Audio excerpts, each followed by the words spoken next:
Hey, I appreciate you guys for coming to learn a little about text messaging and regulations. I'm founder CEO of Red Oxygen.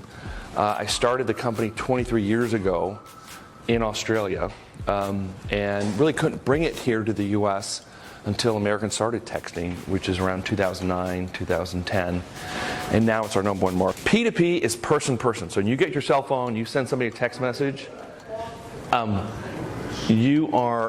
a person-person, all right? And now there is also application, which is application to person messaging. This is what we're going to talk about with the 10-digit long code, or 10 DLC. That's what we're going to focus in on. So if you send an application, a text message from an application, that's A2P, and that's where the new regulations are coming out from the Campaign Registry, which is an industry regulatory body, not the FCC. Text messaging has been around since '92. The first one was Merry Christmas. And most countries had strong regulatory bodies where carrier A sends to carrier B, they have to pay them some money, okay? In the US, we were kind of behind the times, like our cell phone numbers and our landline numbers are the same number of digits, okay? Which caused people to refrain from putting their cell phone number on their business card. And you were charged money per message or per minute. That has gone away. So what's happening now, and so the carriers weren't making any money. And there was a lawsuit around 2011 that said, hey, you've got this whole short code business, you're already charging somebody to receive a text message, you can't charge me an application to send it to that phone. And now the carriers can't charge you to receive a text message because the market said no, right? So the carriers are like, hey, I want a piece of this pie.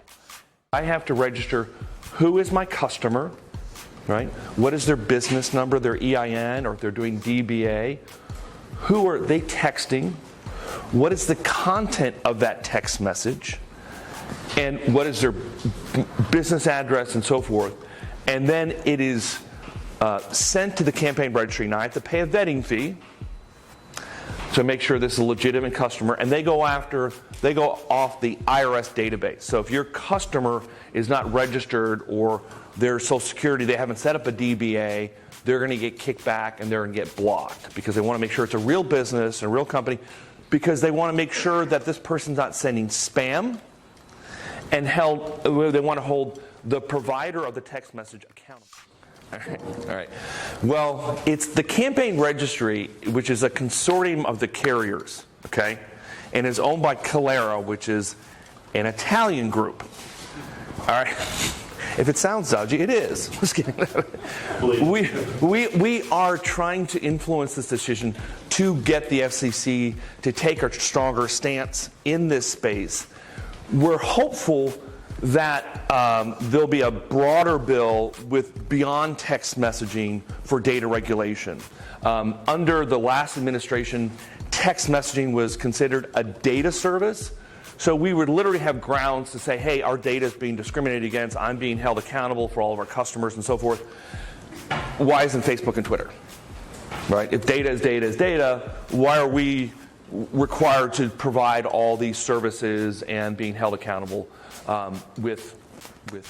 They have not started the $10,000 per text messaging fines yet. And I don't know whether that's going to will sustain in court. I don't know. But because it's not a federal law. But they can definitely block your traffic, and they are doing that now. And if you're not registered with the Campaign Registry, they are stepping up the inter-carrier fees from like a third of a cent to 1.5 cents, which you may think, oh, that's not much money. But if you're sending millions of messages and your traffic's getting blocked and your costs are going up, what is that going to do to your business model? Well, the businesses, if they're going to rely on text messaging to communicate with their end users internally or externally, it doesn't matter where these messages are going, whether they're customers or their employees. If they're sending from an application, you have to get this approved because you'll get blockage and fees.